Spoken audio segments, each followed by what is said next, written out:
The CEO of one of the world's leading Bitcoin exchanges, BitInstant, has been arrested in New York.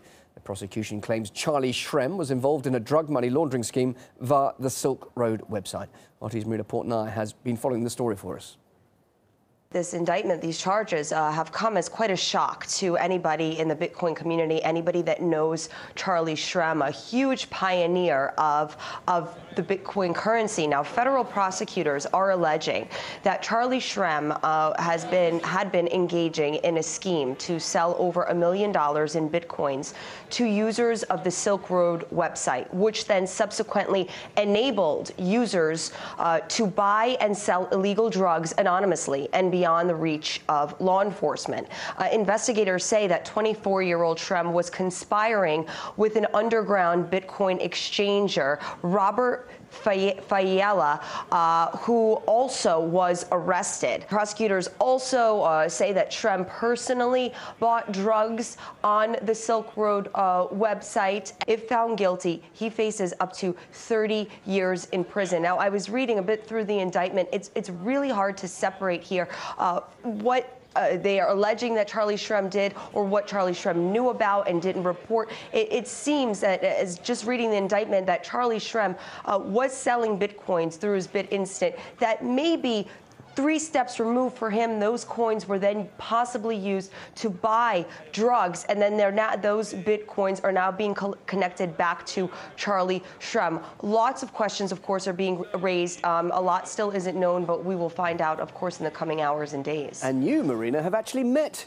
Charlie Shrem, haven't you? I interviewed him. We did a story on the Bitcoin culture of the Big Apple, and I went to a lounge that he co-owns in Manhattan. It's the first business that began accepting Bitcoins. When I spoke to Charlie Shrem, he said he would rather have people pay in Bitcoins than use credit cards in his lounge, bar, restaurant.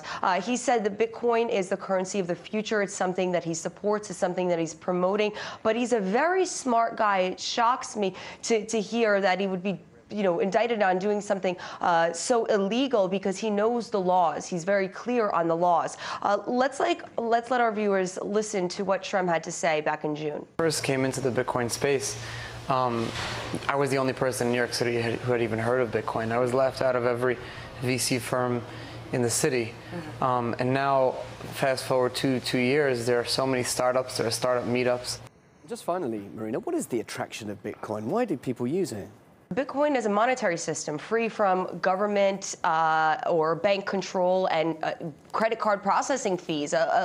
It essentially allows every user to have control over their own currency, and it could be used anonymously. A lot of people in the Bitcoin culture, a lot of users like the idea of having a currency that's not monopolized by banks or controlled by the Federal Reserve.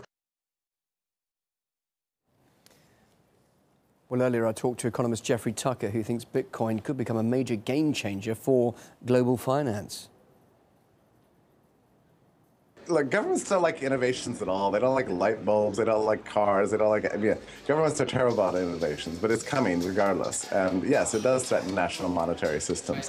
It's just a better technology. You can transfer it instantly. Real property between any 2 individuals in the world is weightless. It takes up no space.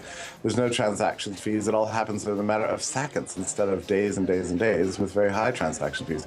I mean, the Bitcoin is to money as a Maserati is to like an early car from 1913 or something like that, a Ford Model A. I mean, Bitcoin has shown us what currency can be. It can be a brilliant thing to bring humanity together instead of just a tool for governments and banking cartels to use and abuse.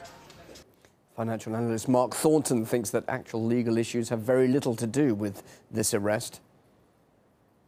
The U.S. dollar is actually the major facilitator of illegal transactions of drugs, human trafficking, all sorts of nasty businesses. Most of that trade is done with the U.S. dollar, not Bitcoin. Bitcoin is a small player. It has a small percentage of its transactions are illegal. That's true, but the majority are for legal goods. Whereas the U.S. dollar is the primary player in international trade in illicit items. But this was a political event, not a legal or judicial event, this arrest. It was a political event meant to intimidate people in the Bitcoin space, and it was a perfectly foreseeable event as well.